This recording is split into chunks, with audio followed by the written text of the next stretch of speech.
이혼은 무슨 이혼이야? 당장 취소해. 내가 너 얼굴 못 들고 다니게 만들 거야. 저는 30대 후반의 어린 딸을 키우고 있는 싱글맘입니다. 하지만 몇 년 전만 해도 저는 남편을 진심으로 사랑하며 행복한 결혼 생활을 꿈꿨던 평범한 신부였습니다.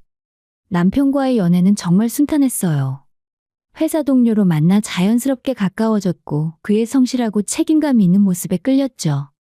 무엇보다 저를 대하는 태도가 따뜻했습니다. 데이트할 때마다 제 말을 귀 기울여 들어주고 작은 것 하나도 배려해주던 그 모습에 저는 이 사람과 평생을 함께하고 싶다는 확신이 조금씩 들었습니다. 프로포즈를 받던 날, 남편은 떨리는 목소리로 말했습니다. 나랑 결혼해 줄래? 저는 눈물을 흘리며 그 청혼을 받아들였습니다. 모든 게 완벽할 정도로 행복했지만 다만 한 가지, 남편에게는 제가 감수해야 할 부분이 있었어요. 바로 시댁의 집안 환경이었습니다. 남편은 가난한 집안의 장남이었고 시아버지는 일찍 돌아가셔서 홀어머니와 여동생을 책임져야 하는 상황이었죠. 남편은 그 사실을 프로포즈를 하기 전에 솔직하게 털어놨고 저는 그런 그의 모습이 오히려 더 믿음직스럽게 느껴졌습니다. 괜찮아. 우리 함께 잘해나가면 되잖아. 저는 밝게 웃으며 대답했고 남편은 제 손을 꼭 잡으며 고마워했습니다. 그때만 해도 저는 시댁과도 좋은 관계를 유지하며 행복한 가정을 꾸릴 수 있을 거라 믿었어요. 하지만 그건 착각이었습니다. 결혼을 앞두고 시댁에 첫 방문을 했을 때 저를 기다리고 있던 건 따뜻한 환대가 아니라 차갑고 계산적인 시선들이었습니다. 시어머니는 저를 위아래로 훑어보더니 첫마디를 던졌어요. 키가 좀 작네? 우리 아들이 178인데 며느리도 키가 좀 크면 좋겠는데. 저는 당황했지만 애써 웃으며 인사를 건넸습니다. 처음 뵙겠습니다. 앞으로 잘 부탁드립니다. 그래, 여기 앉아. 시어머니의 말투는 무뚝뚝했고 옆에 앉아있던 시누이는 저를 힐끔 쳐다보며 비웃듯 코웃음을 쳤습니다. 분위기가 심상치 않았지만 그래도 저는 이 자리를 잘 넘겨야 한다는 생각에 최대한 밝게 행동했어요. 그런데 본격적으로 결혼 이야기가 나오자 시어머니와 시누이는 본색을 드러내기 시작했습니다. 혼수는 당연히 너희 쪽에서 다 준비하는 거지? 시어머니가 당연하다는 듯 말했습니다. 네? 혼수요? 저희 집은 평범한 편이라. 제가 말끝을 흐리자 시누이가 끼어들었어요. 오빠 장남이잖아요. 그래도 신부 쪽에서 혼수 제대로 안 차려주면 체면이 안 서는데? 그리고 예단도 좀 제대로 해줘야 할 거 아니야? 우리 아들 정말 잘났고 귀한 아들이거든. 시어머니는 마치 자기 아들이 재벌가 도련님이라도 되는 양 거들먹거렸습니다. 저는 어이가 없었지만 남편을 생각해서 참았어요. 그 부분은 저희가 충분히 상의해서 합리적으로 준비하겠습니다. 그러자 시누이가 비꼬듯 말했습니다. 합리적, 그게 뭔데요? 설마 반반하자는 거 아니죠? 우리 오빠가 돈도 훨씬 많이 벌 텐데. 우리 집은 형편이 어려우니까 신부 집에서 다 알아서 해줘야지. 그게 예의 아니야? 시어머니의 말에 저는 할 말을 잃었습니다. 제가 있는 집 딸도 아닌데 마치 재벌가의 시집이라도 가는 것처럼 요구하는 게 황당했죠. 그때 남편이 나섰습니다. 엄마, 그만해. 우리 둘이 알아서 할게. 네가 뭘 알아? 결혼은 너희 둘이 아니라 집안끼리 하는 거야. 엄마, 지금 무슨 말씀 하시는 거예요? 우리가 결혼하는 건데 왜 이래요? 남편이 단호하게 말하자 시어머니는 입술을 삐죽거리며 불만스러워했지만 더 이상 말을 잇지 못했습니다. 시누이도 남편의 표정을 보고는 입을 다물었죠. 그날 저는 집으로 돌아오면서 남편에게 말했습니다. 오빠 괜찮아? 미안해. 엄마랑 동생이 좀 그래. 신경 쓰지 마. 남편은 미안하다며 제 손을 꼭 잡았고 저는 그런 그를 믿기로 했습니다. 그리고 결혼 준비를 하는 동안 남편은 시댁의 과한 요구를 잘 막아줬어요. 덕분에 큰 갈등 없이 결혼식을 올릴 수 있었죠. 결혼식 날 저는 행복했습니다. 남편은 저를 꼭 안으며 속삭였어요. 평생 내가 행복하게 해줄게. 저도 남편을 믿었고 우리 둘이 함께라면 어떤 어려움도 이겨낼 수 있을 거라 생각했습니다. 하지만 그건 제 착각이었어요. 결혼 생활이 길어질수록 남편의 태도는 점점 변해갔고 시댁 식구들의 본심도 서서히 드러나기 시작했습니다. 그리고 그 모든 게 폭발한 건 제 아버지께서 물려주신 선산의 가치가 하늘 높은 줄 모르고 치솟았을 때였죠. 그때부터 제 인생은 완전히 달라졌습니다. 결혼 초반 남편은 정말 연애 때처럼 다정했어요. 퇴근하면 제일 먼저 저를 안아주고 오늘 힘들었지? 라며 위로해주던 사람이었죠. 하지만 그런 모습은 그리 오래가지 못했습니다. 결혼 3년 차에 접어들면서 남편의 태도가 조금씩 변하기 시작했어요. 처음엔 사소한 변화였습니다. 퇴근 후에 저와 대화하는 시간이 줄어들고 주말에도 친구들과 약속을 잡는 일이 잦아졌죠. 오늘은 집에서 같이 저녁 먹을까? 제가 조심스럽게 물으면 남편은 귀찮다는 듯 대답했습니다. 나는 오늘 친구들이랑 약속 있어. 당신 혼자 먹어. 이번 주에만 벌써 3번째 약속이네. 왜 그래? 내가 친구도 마음대로 못 만나? 결혼했다고 해서 감옥에 갇힌 건 아니거든. 남편의 말투는 점점 날카로워졌고 저는 더 이상 할 말이 없어 입을 다물 수밖에 없었습니다. 그리고 결혼 5년 차, 저는 딸을 낳았어요. 임신하는 동안 아이가 생기면 남편이 다시 가정에 관심을 가질 거라 기대했지만 현실은 달랐어요. 남편은 육아를 전적으로 제 몫으로 돌렸고 밤에 아이가 울어도 코를 골며 잠만 잤습니다. 아기 좀 봐줘. 나도 너무 피곤해. 나 내일 회사 가야 하는데 당신이나 해. 나도 이제 일주일 뒤면 복직인데. 그게 나랑 무슨 상관이야? 애는 원래 엄마가 키우는 거잖아. 저는 할 말을 잃었습니다. 남편은 자기 아이인데도 육아를 마치 남의 일처럼 생각했어요. 결국 저는 친정어머니의 도움을 받으며 간신히 직장과 육아를 병행해야 했습니다. 그리고 결혼 6년 차에 이제 남편은 완전히 다른 사람이 되어 있었습니다. 당신 때문에 숨 막혀 죽겠어. 집에서라도 좀 조용히 있을 순 없어? 어느 날 저녁 퇴근한 남편이 현관문을 쾅 닫으며 소리쳤습니다. 저는 그저 저녁 먹을래? 라고 물었을 뿐인데 말이죠. 무슨 일 있어? 나한테 왜 그래? 아무 일도 없어. 그냥 당신 목소리 듣기 싫다고. 남편은 거칠게 넥타이를 풀며 방으로 들어가서 문을 쾅 닫았습니다. 저는 멍하니 서서 그 모습을 바라봤어요. 대체 제가 뭘 잘못한 걸까요? 그 후로 남편의 야근은 더 잦아졌습니다. 주말에도 거의 집에 없었고 집에 있어도 저와 눈도 마주치지 않았어요. 저는 혹시나 싶어 조심스럽게 물었습니다. 요즘 너무 힘들어 보여. 무슨 일 있는 거야? 없어. 그냥 회사 일이 많아서 그래. 그럼 주말에라도 같이 시간 보낼 수 있을까? 우리 딸도 아빠 보고 싶어 하는데. 남편은 짜증스럽게 한숨을 내쉬며 말했습니다. 알았어. 알았으니까 그만 좀 해. 나도 숨 좀 쉬자고. 그 말에 저는 얼어붙었습니다. 숨 좀 쉬자니요. 제가 뭐라고 했다고 결혼한 지 6년 만에 남편에게 들은 말이 이거였습니다. 저는 더 이상 참을 수가 없었어요. 뭔가 잘못됐다는 확신이 들었고 남편의 행동을 주의 깊게 관찰하기 시작했습니다. 그리고 얼마 지나지 않아 결정적인 증거를 발견했죠. 남편이 샤워하러 간 사이 거실에 놓인 남편의 핸드폰에서 카톡 알림이 울렸습니다. 평소라면 그냥 넘겼을 텐데 그날따라 이상한 예감이 들었어요. 저는 떨리는 손으로 핸드폰을 집어들었고 화면에 떠있는 메시지를 봤습니다. 오빠, 우리 다음엔 언제 만나? 그때 그 백화점 또 가고 싶어. 저는 심장이 쿵 내려앉는 걸 느꼈습니다. 손가락이 떨렸지만 저는 용기를 내서 대화창을 열었어요. 그리고 그 안에서 본 건 남편과 어떤 여자의 다정한 대화들이었습니다. 사진도 있었어요. 남편이 그 여자와 함께 찍은 셀카, 손을 잡고 걷는 뒷모습, 레스토랑에서 마주 앉아 웃고 있는 모습까지. 저는 핸드폰을 들고 화장실 문 앞으로 갔습니다. 문을 두드리며 말했죠.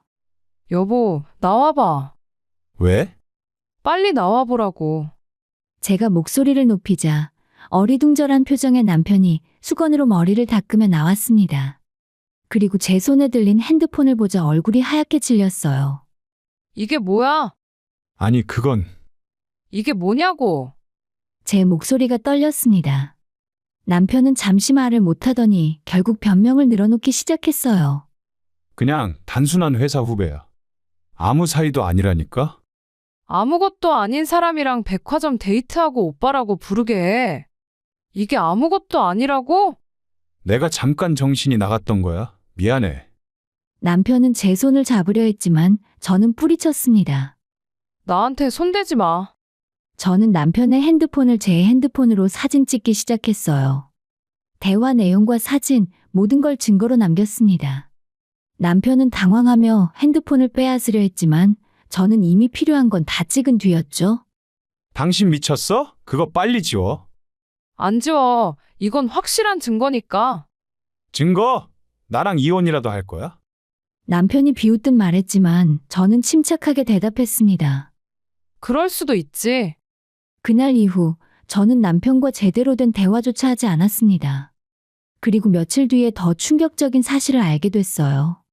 그 여자가 자기 SNS에 남편과의 사진을 당당하게 올려놓은 겁니다. 심지어 남자친구라는 해시태그까지 달아서요. 저는 분노가 치밀었지만 동시에 차갑게 식어가는 제 마음도 느꼈습니다. 이제 저는 확실히 알았어요. 이 결혼은 끝났다는 것을요. 남편은 더 이상 제 남편이 아니며 저도 더 이상 이 사람 옆에 있고 싶지 않다는 것을 말입니다. 그렇게 저는 이혼을 결심했습니다. 그리고 차근차근 증거를 모으며 새로운 삶을 준비하기 시작했죠. 하지만 제 인생을 뒤흔든 건 남편의 외도만이 아니었습니다. 곧 더 큰 사건이 저를 기다리고 있었으니까요. 아버지께서 돌아가신 건 제가 결혼하기 2년 전이었습니다. 아버지는 평생 성실하게 사셨지만 큰 재산을 남기신 건 아니었어요. 다만 고향에 선산 하나를 가지고 계셨고 그걸 저한테 물려주셨죠. 당시 가치로 대략 3억 정도의 가치가 있는 땅이었습니다. 당시엔 큰돈이긴 했지만 팔 생각도 없었고 그냥 아버지의 유산이라 생각해서 소중히 간직하고 있었어요. 결혼할 때 시댁에서 그 땅 얘기를 꺼낸 적이 있었습니다. 너희 집에서 물려받은 땅이 있다며? 그거 팔아서 전세금 보태면 되겠네. 시어머니가 슬쩍 말을 꺼냈을 때 저는 단호하게 대답했어요. 그건 아버지 유산이고 저희 집안 선산이라 팔 생각 없습니다. 유산이 뭐가 중요해? 결혼하면 다 부부 공동재산 아니야? 시누이가 끼어들었지만 그때 남편이 나서서 말렸습니다. 엄마, 그 얘기 그만해요. 그건 처가 재산이고 우리가 손댈 거 아니에요. 그때는 남편이 제 편을 들어줘서 고마웠죠. 시댁도 그 이후로 더 이상 땅 얘기를 꺼내지 않았고 저는 그 일을 잊고 지냈습니다. 하지만 결혼 6년 차에 남편의 외도를 알게 되고 이혼을 준비하던 그 시기에 놀라운 소식이 들려왔어요. 어느 날 사촌 오빠에게서 전화가 왔습니다. 야, 너네 산 근처에 도로 뚫린다는 거 알아? 도로요? 무슨 도로요? 신도시 개발 확정됐어. 그래서 너희 산 바로 옆으로 큰 도로가 지나간대. 지금까진 그 산에 제대로 된 도로도 없어서 맹지나 마찬가지였잖아. 아마도 땅값이 엄청 오를 거야. 저는 귀를 의심했습니다. 신도시 개발이라니요? 오빠 그게 정말이에요? 이미 이 동네에 입소문 쫙 났어. 부동산 중개업자들이 벌써 전화 막 오더라. 우리 집 땅 팔 생각 없냐고. 전화를 끊고 저는 급하게 인터넷을 검색했습니다. 그리고 정말로 우리 고향 지역이 신도시 개발지구로 확정됐다는 기사를 봤어요. 개발 계획도를 보니 선산 바로 옆으로 8차선 도로가 지나가고 주변에 대형 쇼핑몰과 아파트 단지가 들어선다고 했습니다. 며칠 뒤에 부동산에서 연락을 받아보니 충격적인 소식을 들었어요. 3억에도 팔릴까 말까 했던 제 땅이 30억에 사겠다는 사람도 줄을 섰더라고요. 하루아침에 저는 30억 이상의 자산가가 된 거였죠. 처음엔 믿기지 않았습니다. 손이 덜덜 떨렸고 꿈을 꾸는 기분이었죠. 하지만 분명한 사실이었습니다. 길이 뚫리면서 땅의 가치가 천정부지로 올라버린 거죠. 저는 그 순간 깨달았어요. 이건 하늘이 저에게 준 기회라는 걸. 외도하는 남편과 이혼하고 딸과 함께 새로운 삶을 시작할 수 있는 희망이라는 걸요. 그런데 이 소식이 어떻게 알려졌는지 시댁에도 전해졌습니다. 어느 날 갑자기 시어머니에게서 전화가 왔어요. 평소엔 저한테 거의 연락도 안 하던 분이 말이죠. 며느리야, 나다. 네, 어머님. 무슨 일이세요? 목소리는 평소보다 한결 다정했습니다. 뭔가 수상했죠. 그게 말이야. 너네 땅값이 많이 올랐다며? 축하한다. 그래서 말인데, 너가 우리 딸 집 좀 사줘야 할 것 같아? 저는 귀를 의심했습니다. 네? 아가씨 집이요? 걔가 이혼하고 우리 집에 들어와 있잖아. 집도 없이 지내는 게 불쌍해서 말이야. 신우이는 결혼한 지 2년 만에 이혼했습니다. 신우의 남편이 인터넷 도박에 빠져서 빚을 잔뜩 만드는 바람에 도망치듯 이혼하고 시댁으로 돌아온 거였죠. 그 이후로 시댁에서 백수로 지내고 있다는 건 알고 있었어요. 그건 저랑 상관없는 일 아닌가요? 뭐가 상관없어? 너도 우리 집안 사람이잖아. 시어머니의 목소리가 차갑게 변했습니다. 아니, 신우한테 집 하나 사주는 게 그렇게 어려워? 너 지금 30억 있잖아. 어머님, 그건 아버지가 남기신 유산이에요. 제 마음대로 쓸 수 있는 돈이 아니고요. 그래도 대충 5억이면 되잖아. 딱 5억만 보내줘. 내가 알아서 집 계약할게. 저는 황당해서 말문이 막혔습니다. 5억이 강아지 이름도 아니잖아요. 저는 그럴 생각 없어요. 뭐? 지금 시어머니한테 대드는 거야? 대드는 게 아니라 제 재산을 제가 관리하겠다는 겁니다. 야, 네가 뭔데 감히 나한테 말대꾸를 해? 당장 5억 보내. 시어머니는 소리를 지르며 전화를 끊어버렸습니다. 저는 한숨을 내쉬며 핸드폰을 내려놨어요. 정말 어이가 없었습니다. 예전에는 그깟 3억짜리 땅이 뭐가 중요하냐며 비웃더니 이제 30억이 되자 당연하다는 듯 돈을 요구하는 거였죠. 그런데 며칠 뒤에 더 황당한 일이 벌어졌습니다. 시어머니에게서 다시 전화가 왔어요. 오늘 집 계약했어? 네? 무슨 집을요? 우리 딸이 살 집이야. 25평 5억짜리 아파트고. 계약금 5천만 원 넣었으니까 너가 한 달 안에 잔금 보내야 해. 저는 어이가 없어서 웃음이 나왔습니다. 제가 언제 돈을 보내준다고 했어요? 아니, 당연히 보내줘야지. 벌써 계약했는데. 어머님이 마음대로 한 거잖아요. 저는 모르는 일이에요. 뭐? 지금 계약금 날리게 할 거야? 시어머니의 목소리가 떨렸습니다. 저는 냉정하게 말했어요. 그건 어머님이 알아서 하실 일이에요. 저는 한 푼도 보낼 생각 없어요. 이 못된 거 사. 그렇게 나올 거야? 네, 그렇게 나올 거예요. 앞으로 연락하지 마세요. 저는 전화를 끊었습니다. 손은 떨렸지만 마음은 후련했어요. 그리고 그날 저녁 남편도 갑자기 태도가 달라졌습니다. 여보, 우리 이제 부자 됐잖아. 남편이 웃으며 다가왔습니다. 저를 여보라고 부른 게 얼마만인지 기억도 안 날 정도였죠. 갑자기 왜 그래? 당신 땅 언제 팔 거야? 우리 이제 회사 관둬도 되겠는데? 저는 어이가 없었습니다. 바람을 피운 주제에 이제 와서 우리라니요. 당신이랑 상관없는 일이야. 신경 꺼. 무슨 소리야? 우린 부부잖아. 부부 재산은 반반이고. 남편이 당연하다는 듯 말했습니다. 그리고 나 벤츠 사고 싶은데 어차피 내 동생 집 잔금도 마련해야 하고. 당신 땅 반만 팔자. 15억이면 다 되고도 남잖아. 저는 더 이상 참을 수가 없었습니다. 부모가 물려준 재산은 부부 공동재산이 아니야. 뭐? 법적으로 상속받은 재산은 특유재산이라고 배우자가 권리를 주장할 수 없어. 남편은 황당한 표정으로 저를 쳐다봤습니다. 거짓말하지 마. 인터넷 검색해봐. 민법 제830조. 남편은 급하게 핸드폰을 꺼내 검색했고 얼굴이 하얗게 질리는 걸 봤습니다.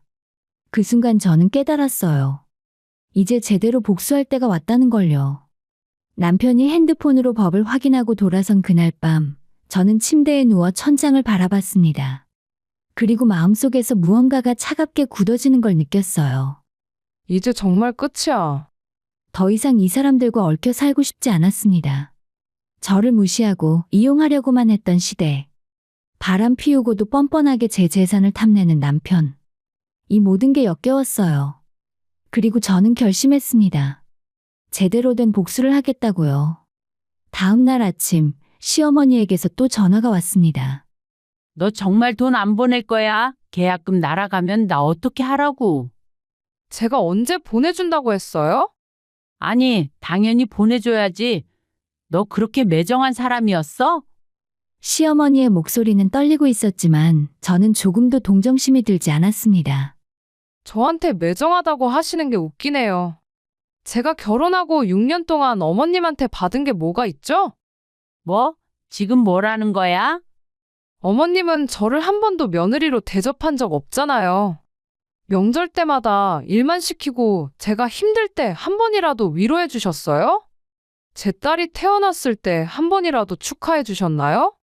그건 저를 그저 집안일하는 사람, 돈 벌어오는 사람으로만 생각하셨죠. 그런데 이제 와서 가족이라고요? 웃기지 마세요. 야, 이 못된 거사. 네가 감히 시부모한테 대들어? 시어머니가 소리를 질렀지만 저는 침착하게 말을 이었습니다. 그동안에 정이 있으니까 제가 돈 보내드릴게요. 뭐? 정말이야? 시어머니의 목소리가 갑자기 밝아졌습니다. 그래, 역시 우리 며느리가 착하긴 해. 양심상 계약금 낸 5천만 원은 우리가 부담할 테니까 4억 5천만 원 보내줘. 그건 좀 아닌 것 같고요. 5만 원 보내드릴게요. 뭐? 5만 원? 그게 제가 해드릴 수 있는 전부인 것 같아요. 잠시 침묵이 흘렀습니다. 그리고 시어머니가 미친 듯이 소리를 질렀어요. 야, 이 미친 거사. 겨우 5만 원으로 뭘 하라고? 욕하지 마세요. 저 지금 녹음하고 있어요. 이 통화 내용 처음부터 다 녹음되고 있으니까 계속 욕하시면 모욕과 명예훼손으로 고소할 거예요. 시어머니는 말문이 막힌 듯 헐떡였습니다.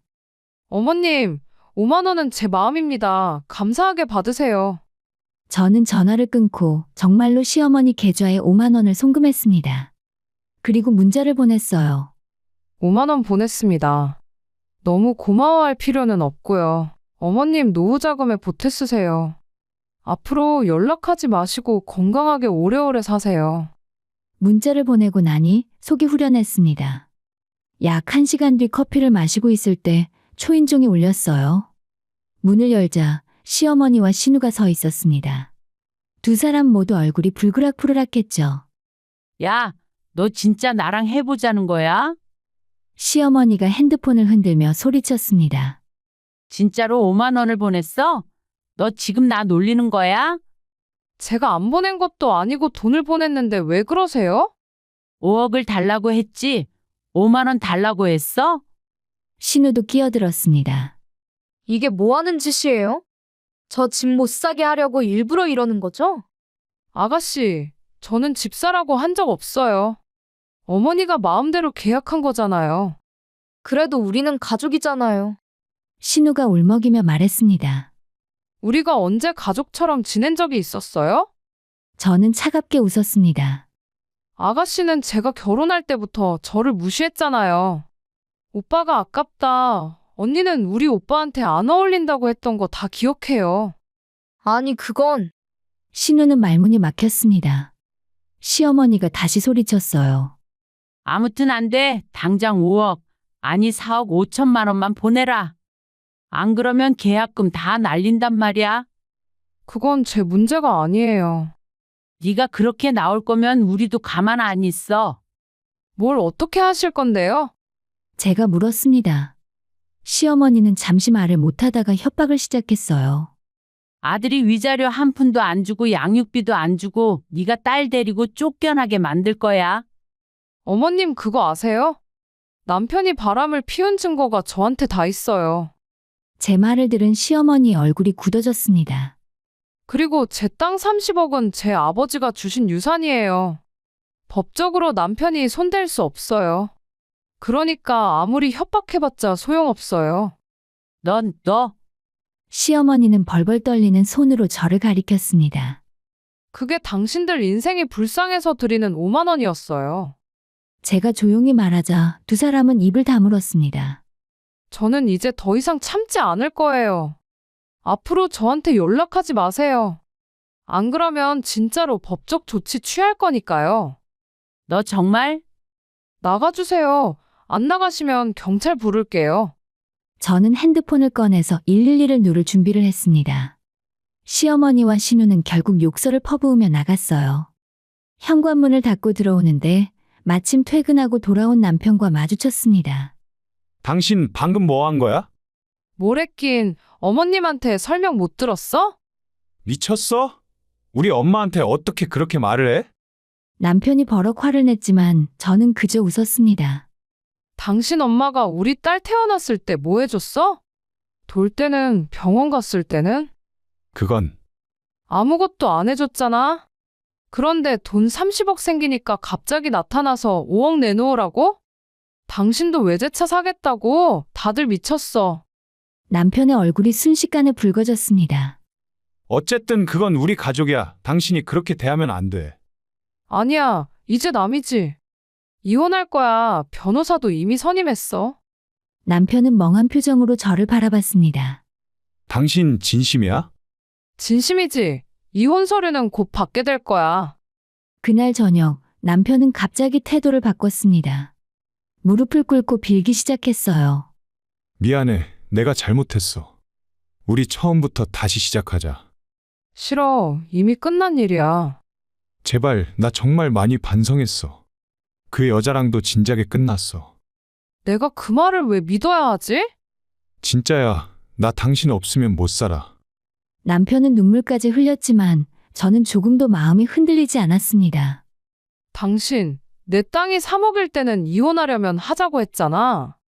그게 30억 되니까 다시 시작하자고 하는 거지? 아니야, 그게 아니라. 됐어. 이제 나가줘. 저는 남편에게 등을 돌렸습니다. 남편은 한참을 빌다가 결국 방에서 나갔고 저는 혼자 남았어요. 그날 밤 저는 처음으로 홀가분한 마음으로 잠이 들었습니다. 이제 진짜 끝이라는 확신이 들었으니까요. 정식으로 변호사 상담을 받은 건 그 다음 주였습니다. 제가 준비한 증거들을 책상 위에 펼쳐놓자 변호사는 한 번씩 훑어보고는 고개를 끄덕였어요. 증거가 아주 확실하네요. 남편분의 외도 증거, 상간녀 SNS 두 사람의 카톡 대화 내용까지요. 이 정도면 위자료 청구에 전혀 문제 없습니다. 그리고 제 땅은 제 아버지 유산이니까 처음부터 재산분할 대상이 아니죠? 맞습니다. 상속받은 재산은 특유재산으로 분류돼서 배우자가 권리를 주장할 수 없어요. 다만 결혼 기간 중 함께 모은 재산이 있다면 그건 분할 대상이 됩니다. 저는 안도의 한숨을 내쉬었습니다. 남편 명의 재산도 거의 없고 저희 공동 명의 재산도 지금 사는 집 전세금밖에 없어요. 그럼 재산 분할은 크게 문제될 게 없겠네요. 위자료와 양육비에 집중하시면 됩니다. 변호사는 이혼 소송 절차를 설명해줬고 저는 그 자리에서 소송을 진행하기로 결정했습니다. 일주일 뒤에 남편에게 이혼 소송 서류가 전달됐습니다. 그날 저녁 남편은 집에 들어오자마자 서류를 집어던지며 소리쳤어요. 이게 뭐야? 너 진짜 이혼할 거야? 당연하지. 이미 말했잖아. 미쳤어? 우리 딸은 어떻게 하고? 딸은 내가 키울 거야. 당신은 양육비만 보내면 돼. 남편은 황당하다는 표정으로 저를 쳐다봤습니다. 양육비? 얼마나 달라는 건데? 변호사랑 상의해서 정할 거야. 당신 월급 생각하면 한 달에 150만 원 정도? 150만 원, 그건 너무 많잖아. 당신 월급이 500만 원 넘는데 그게 뭐가 많아? 법적으로 충분히 청구할 수 있는 금액이야. 남편은 이를 갈았습니다. 당신 30억이나 있으면서 왜 내 돈을 뜯어가려고 해? 그 돈은 내 돈이고 양육비는 당신이 아버지로서 당연히 줘야 하는 거야. 진짜 독하다 독해. 남편이 욕을 하며 주먹을 들었습니다. 저는 재빨리 뒤로 물러섰어요. 손가락 하나만 건드리면 폭행으로 고소할 거야. 그럼 위자료 정도로 안 끝날걸? 남편은 주먹을 내리며 이를 갈았습니다. 너 정말 이러고도 잘 살 수 있을 것 같아? 당신보다는 잘 살 것 같네. 저는 차갑게 웃으며 방으로 들어갔습니다. 다음 날 시어머니에게서 전화가 왔어요. 이혼은 무슨 이혼이야? 당장 취소해. 어머님은 상관없는 일이에요. 상관없긴. 너희들까지 이혼하면 우리 집안 망신이잖아. 그건 어머니 걱정이고 저는 이혼할 거예요. 너 정말 알았어. 그럼 우리도 가만 안 있어. 시어머니는 전화를 끊었고 며칠 뒤에 친척들과 저희 주변인들 사이에 이상한 소문이 돌기 시작했습니다. 제가 남편을 학대했다는 소문, 제가 바람을 폈다는 소문, 심지어 제가 돈 때문에 이혼한다는 소문까지요. 하지만 저는 개의치 않았습니다. 어차피 진실은 법정에서 밝혀질 테니까요. 그리고 재판이 시작됐습니다. 남편 측 변호사는 제가 남편을 무시했다, 가정을 돌보지 않았다며 온갖 거짓말을 늘어놨어요. 시어머니와 신우까지 증인으로 나와서 저를 나쁜 며느리, 나쁜 엄마로 만들려고 했죠. 하지만 제 변호사가 준비한 증거들 앞에서 그들의 거짓말은 모두 무너졌습니다. 남편의 외도 증거가 제출되자 판사는 심각한 표정을 지었어요. SNS에 당당하게 올려놓은 사진들, 상간녀와 주고받은 노골적인 메시지들이 법정에서 모두 공개됐습니다. 피고는 이에 대해 어떻게 생각하십니까? 판사가 물었을 때 남편은 얼굴이 새하얗게 질린 채 아무 말도 못했어요. 게다가 저는 시댁의 횡포도 증거로 제출했습니다. 시어머니가 제 땅을 팔아서 신우집을 사달라고 요구한 녹음 파일과 욕설을 퍼부은 문자 메시지, 협박성 발언까지요. 이건 심각한 수준의 시대 갈등이군요. 판사는 서류를 넘기며 한숨을 쉬었습니다. 결국 판결이 나왔습니다. 이혼 인용, 위자료 3천만 원, 양육비 월 100만 원까지. 이혼을 하며 남편이 저에게 배상해야 했습니다. 판결문을 받아든 순간 저는 눈물이 날 것 같았어요. 드디어 자유를 얻었다는 안도감이 밀려왔죠. 그 후 시댁의 몰락은 빠르게 진행됐습니다.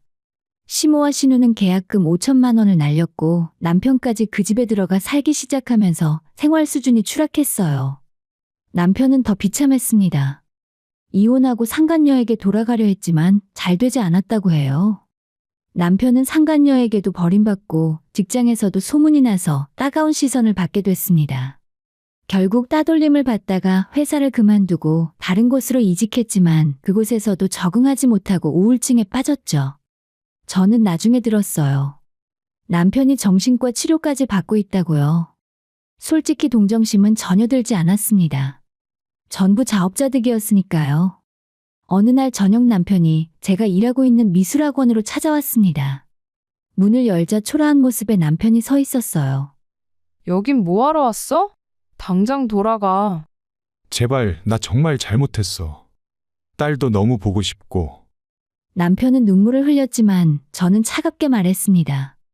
딸 만나고 싶으면 면접 교섭 신청해. 법적 절차 밟으면 볼 수 있어. 그게 아니라.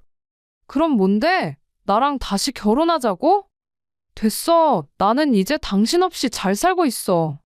저는 물감통을 집어들었습니다. 안 나가면 당신 머리에 이거 뒤집어 씌울 거야. 미안해. 진짜 미안해. 남편은 고개를 떨구고 돌아섰습니다. 그 뒷모습이 초라해 보였지만 저는 조금도 마음이 흔들리지 않았어요. 남편이 완전히 사라지자 저는 경찰에 신고했습니다. 접근금지 명령을 신청하기 위해서였죠. 며칠 뒤에 남편에게 접근금지 명령이 내려졌습니다. 이제 남편은 저와 제 딸 반경 100m 이내에 접근할 수 없게 됐어요. 이혼이 확정되고 한 달 뒤 저는 딸과 함께 새 아파트로 이사했습니다. 선산을 팔아서 받은 돈으로 깔끔한 아파트를 샀어요. 방 3개짜리로 딸 방도 따로 마련해 줄 수 있었죠. 혼자 사시던 친정엄마도 함께 이사 오셨습니다. 엄마, 이 집 진짜 우리 집이야? 이사를 하던 날 딸아이가 신나서 방방 뛰며 물었습니다. 그래, 우리 집이야.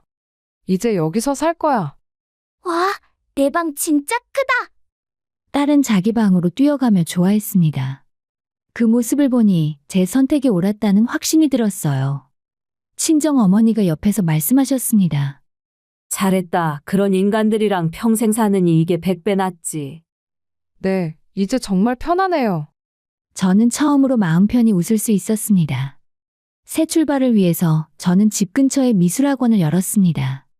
대학 시절 미술을 전공했던 경험을 살려 어린이 미술학원을 차린 거예요. 아파트 2층 상가를 임대해서 깔끔하게 꾸몄고 SNS 홍보를 시작했죠. 처음엔 걱정도 됐습니다. 과연 학생들이 올까 싶었거든요. 하지만 의외로 반응이 좋았어요. 한 달 만에 학생 20명이 등록했고 석 달 뒤엔 60명까지 늘어났습니다. 입소문이 나면서 대기 명단까지 생겼죠. 학부모님들의 칭찬을 들을 때마다 보람을 느꼈습니다.